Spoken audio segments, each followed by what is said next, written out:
Oui, Dieu arrivera à ses fins, vous pouvez en être sûr. Nous ne serons jamais trop affirmatifs sur ce point. Personne ne réussira jamais à rejeter le Seigneur Jésus impunément. Nous pouvons, il est vrai, après l'avoir rejeté, achever notre carrière terrestre sans aboutir à aucun désastre apparent. Mais attendez, ce n'est pas là la fin.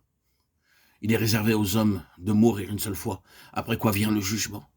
Là, devant le trône de Dieu, nous serons mis en face de sa détermination éternelle concernant son Fils. Ce que l'Esprit de Dieu a déclaré, ce qu'il a consigné dans sa parole au sujet de Jésus-Christ, c'est qu'il est, lui, le Seigneur de tous. Rien ni personne ne peut faire qu'il en soit autrement. Et nous avons à prendre parti dans un sens ou dans l'autre. Mais c'est là le côté négatif. J'espère bien qu'il est superflu d'insister sur cet aspect de la question. Il est bon cependant de nous souvenir qu'en face de ces grandes réalités divines, nous ne pouvons pas passer outre comme si ces questions n'existaient pas. Essayer de les rejeter, prétendre les ignorer, croire qu'on peut les mettre de côté, c'est simplement ajourner la crise. Un jour ou l'autre, nous nous retrouverons en face de la souveraineté de Dieu. Et il faudra bien que nos yeux s'ouvrent alors à la réalité des choses.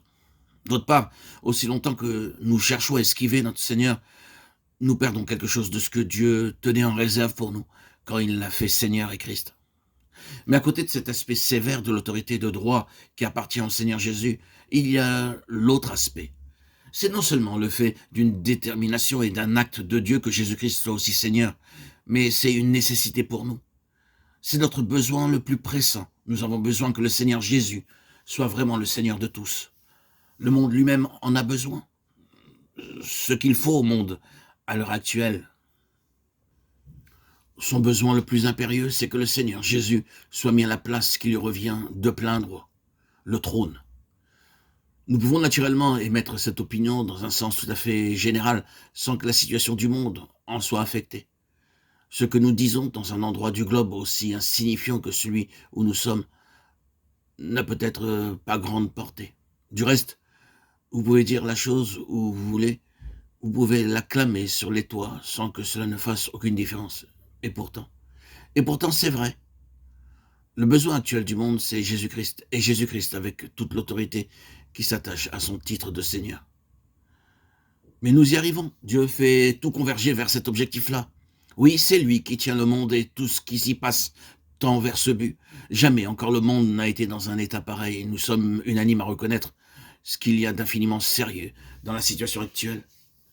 Savez-vous que les établissements de ce monde ont toute la raison d'être et toute l'ambition est d'avoir de l'argent, de manier de l'argent, de posséder de l'argent?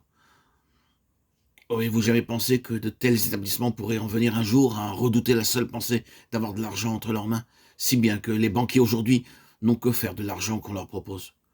Ils ne veulent pas de votre argent, ils ne savent pas qu'en faire. Ils ne veulent pas accepter la responsabilité de son placement. C'est un symptôme terrible. Et ce n'est pourtant là qu'un des aspects de la situation contemporaine. On distingue dans les dessous du monde le grondement d'une sourde ébullition. Ne se sent-on pas quelquefois comme au bord d'un terrible volcan qui peut à tout moment entrer en action et entraîner de nouveau toutes les nations dans la plus terrible des catastrophes? Devant ces perspectives, l'aveuglement et l'insensibilité d'un si grand nombre de nos semblables a quelque chose à la fois de tragique et d'inconcevable. Si récemment encore on criait la guerre pour tuer la guerre, et maintenant le monde donne tête baissée dans quelque chose de pire que ce qui a jamais existé. Et pourtant, la dernière catastrophe dépassait déjà tout ce qu'on avait vu auparavant. Les choses en sont là, et Dieu les laisse suivre leur cours. Il permet tout cela pour faire tout converger vers quoi? Vers la connaissance de son Fils comme Seigneur, vers la constitution du royaume de son Fils. Quand le gouvernement sera exercé par le Seigneur Jésus, il y aura un changement, pas avant. Là encore, les conditions mêmes dans lesquelles le monde se débat prouvent que son besoin le plus impérieux, c'est que Jésus-Christ soit, lui, le Seigneur de tous.